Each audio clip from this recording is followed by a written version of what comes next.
অবশেষে জাতীয় রাজস্ব বোর্ড এনবিআর বাতিল করে রাজস্ব নীতি প্রণয়ন ও রাজস্ব আহরণ ব্যবস্থাপনা বিভাগ করেছে অন্তর্বর্তী সরকার।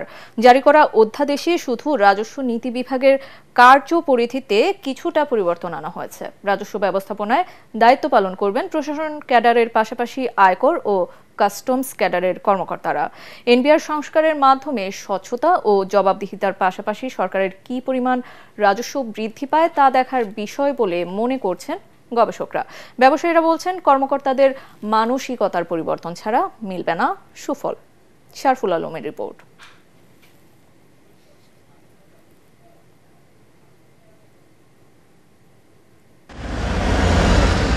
জাতীয় রাজস্ব বোর্ড ও অভ্যন্তরীণ সম্পদ বিভাগ আইআরডি বিলুপ্ত করে রাজস্ব নীতি প্রণয়ন ও রাজস্ব আহরণ ব্যবস্থাপনা বিভাগ করেছে অন্তর্বর্তী সরকার। সোমবার রাতে জারি করা অধ্যাদেশে রাজস্ব নীতি বিভাগের কর্মপরিধিতে কিছুটা পরিবর্তন আনা হয়েছে। রাজস্ব ব্যবস্থাপনা বিভাগে প্রশাসনিক পদগুলোতে দায়িত্ব পালন করবেন প্রশাসন ক্যাডারের পাশাপাশি আয়কর ও কাস্টমস ক্যাডারের কর্মকর্তারা। আর অধ্যাদেশ অনুযায়ী রাজস্ব নীতি বিভাগে কর আইন প্রয়োগ ও কর আদায় পরিস্থিতি পর্যবেক্ষণ করা হবে।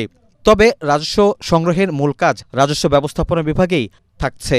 মাঠ পর্যায় থেকে ধীরে ধীরে উপরে উঠে এসছেন তাদেরকেই সরকারের প্রাধিকার দেওয়া উচিত, যাতে শীর্ষ পজিশনগুলোতে কর নীতি এবং কর রাজস্ব আদায় বা ব্যবস্থাপনা দুটোতেই যাতে তাদের প্রাধান্য থাকে। নতুন আত্মীকরণের মাধ্যমেও যেটি আশঙ্কা হয় যে যদি এটি ঠিকমতো অ্যাডজাস্ট হতে যদি সময় লাগে, তাহলে মাঠ পর্যায় থেকে কর আদায় এবং জাতীয় পর্যায়েও যে কর পরিস্থিতির যেটা গুরুত্বপূর্ণ বিষয় সেটিও কিন্তু শ্লথ হতে পারে।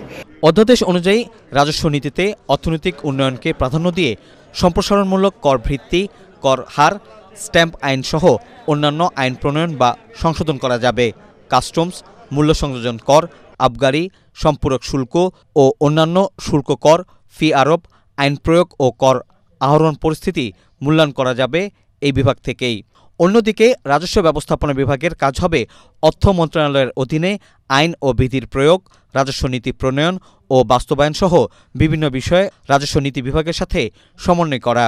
মানসিকতা যদি পরিবর্তন না হয় তাহলে বিভাগ করলেও এই আগের মানসিকতা যদি থাকে তাহলে আসলে আমাদের কোনোভাবেই আমরা এই যে হয়রানিমূলক যে কার্যক্রমগুলো চলে এনবিআর এর বিভিন্ন ডিপার্টমেন্টের, সেখান থেকে আমরা মুক্ত হতে পারবো না। সেই জন্য আমি মনে করি যে এনবিআর এর একটি নিজস্ব দুর্নীতি দমন ইউনিট থাকা উচিত। গবেষণা বিভাগ থেকে যে ইনফরমেশনগুলো পাবে নীতি বিভাগ সেগুলো কিভাবে সমন্বয় করবেন, এবং জাতীয় রাজস্ব ব্যবস্থাপনা বিভাগ থেকে অনেকগুলো ফিসক্যাল ইনফরমেশন নিতে হবে, এই এক্সচেঞ্জ অফ ইনফরমেশন কিভাবে হবে।